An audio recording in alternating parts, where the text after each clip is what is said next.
रामगढ़ गांव की एक प्रचलित कथा है। दोपहर 12 बजे से लेकर आधी रात के 12 बजे तक गांव के बीचों बीच बनी एक गुफा से अजीबोगरीब आवाजें आती हैं। इन आवाजों में इतना दर्द होता है कि सिर्फ सुनने से ही दिल की धड़कन तेज हो जाए। इस गुफा से गुजरने वाले हर उस शख्स को उसका नाम गुफा के अंदर गूंजता हुआ सुनाई देता है। पिछले 37 सालों से गुफा के अंदर से भयानक आवाजें और खतरनाक हरकतें होती आ रही हैं। एक तो ये गुफा गांव के बीचों बीच है, तो ऐसे में गांव के लोगों को इस गुफा के खौफ को खत्म करना ही होगा। ये तभी जब अंदर से खौफनाक आवाजें और आकर्षण खत्म होगा। साल 2013 की है, जब दो पैरानॉर्मल इन्वेस्टिगेटर राजू और अनमोल को इस गुफा का रहस्य जानने के लिए बुलाया जाता है। दोनों गुफा की ओर जाते हैं, तभी गांव का एक आदमी गोपाल उन दोनों से कहता है, साहब जी आप अंदर मत जाओ, आप अंदर जाने की चीज छोड़ दो, इस गुफा का सच बहुत ही खतरनाक होगा। राजू, अरे गोपाल, हमारा डिपार्टमेंट जो टास्क देता है उसे तो पूरा करना ही होगा। कहते हुए वो दोनों गुफा की ओर चल पड़ते हैं और शाम के करीब 5 बजे गुप्त तरीके से वो दोनों पैरानॉर्मल स्पेशलिस्ट उस भूतिया गुफा के अंदर पहुंचते हैं। राजू और अनमोल के अंदर दाखिल हो गुफा में से उनके नाल आवाज गूंजने लगती है, हुए चले जाओ यहाँ से, नहीं तो मारे जाओगे तुम लोग, इस दर्द की दुनिया से बाहर निकल जाओ, नहीं तो दोनों की मौत आज रात 12 बजे तय है। अनमोल, या राजू, ये गुफा कितनी जीव है, आज तक ऐसा कोई केस हैंडल नहीं किया जहाँ बेजुबान गुफा धमकी देती हो। भूतिया जगह हमेशा अजीब और खतरनाक ही होती हैं। अब सोचना कम कर और टार्च की मदद से पिक्चर कलेक्ट कर। गुफा की हर कलेक्ट करते करते आगे बढ़ने लगता है। अनमोल को तभी बड़े बड़े कदमों की आवाज सुनाई देने लगती है। ये आवाज ठीक बगल से आ रही थी। वो उन कदमों की आवाज का पीछा करते करते गुफा के आखिर तक पहुँच जाता है। गुफा के दरवाजा दिखाई देता है। उस दरवाजे पर दूसरी दुनिया का दरवाजा। अनमोल मन ही मन में सोच रहा था कि सच में दरवाजा दूसरी दुनिया का तो नहीं। तभी उस दरवाजे के उस पार से एक आवाज सुनाई देती है, अनमोल बेटा, मैं तुम्हारा दादा, पास आ जाओ बेटा।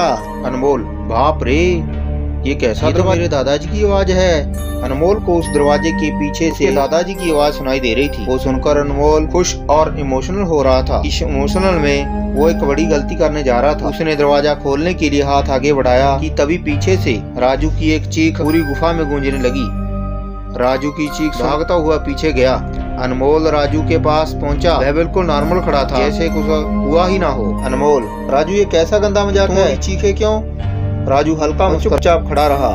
इसके बाद अनमोल राजू को उस दरवाजे की ओर चलने के लिए इशारा देता है। दोनों उस गुफा के अंदर दरवाजे की ओर पहुंचते हैं, जहां पे दूसरी दुनिया का रास्ता शुरू होता है। अनमोल, राजू देखो, मैंने अभी कुछ देर पहले अपने दादाजी की आवाज इस दरवाजे के पीछे से सुनी। मुझे लगता है कि इसके पीछे मरे हुए लोगों की दुनिया है। राजू, तो ये दरवाजा खोलकर देख लो ना। अनमोल, सही कहा, मैं दरवाजा खोलता हूँ। अनमोल दरवाजा खोलने ही वाला था कि तभी उसकी नजर राजू के शरीर पर पड़ती है। अनमोल, यार जब तुम इस गुफा में आए थे तब तुमने सफेद शर्ट और नीली जीन्स पहनी थी और अभी काली जीन्स और लाल शर्ट पहनी है। भाई आखिर तुमने कपड़े कब बदले? तभी राजू के दांत बाहर आने लगते हैं। के बाद उसका कद बड़ा होने लगता है, उसके हाथ के नाखून बड़े होने लगते हैं और अब वो पूरी तरह से डेविल बन चुका था। वह डरावनी हंसी के साथ एक भारी आवाज में कहता है, तेरे राजू को मैंने 10 मिनट पहले ही इस दरवाजे के पास भेज दिया जब तुमने उसकी चीख सुनी थी। अनमोल डरते हुए बोला, मतलब कि तूने राजू को मार डाला? डेविल, तुझे कोई शक है तो जा उस दरवाजे की तरफ, तुझे तेरा दोस्त वही मिलेगा। जिस दुनिया से तू आया है वहाँ पे मरने से पहले लोग रहते हैं और तू जिस दुनिया में जाएगा वहाँ पे मरने के बाद लोग रहते हैं। मौत की दुनिया में तेरा स्वागत है। इसके बाद अनमोल भागने की कोशिश करता है, लेकिन सामने वही राक्षस खड़ा था। अब एकमात्र रास्ता वो दरवाजा ही था।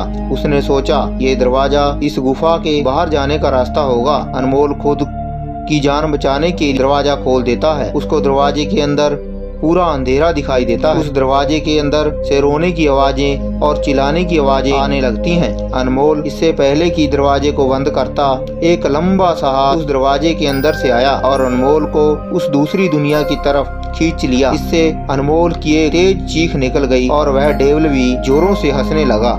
आज तक कई लोगों ने उस गुफा के अंदर जाकर उसके रहस्य को जानने की कोशिश की है, लेकिन कोई भी उस गुफा के रहस्य को जान नहीं सका। आपको यह कहानी कैसी लगी कमेंट कर जरूर बताएं।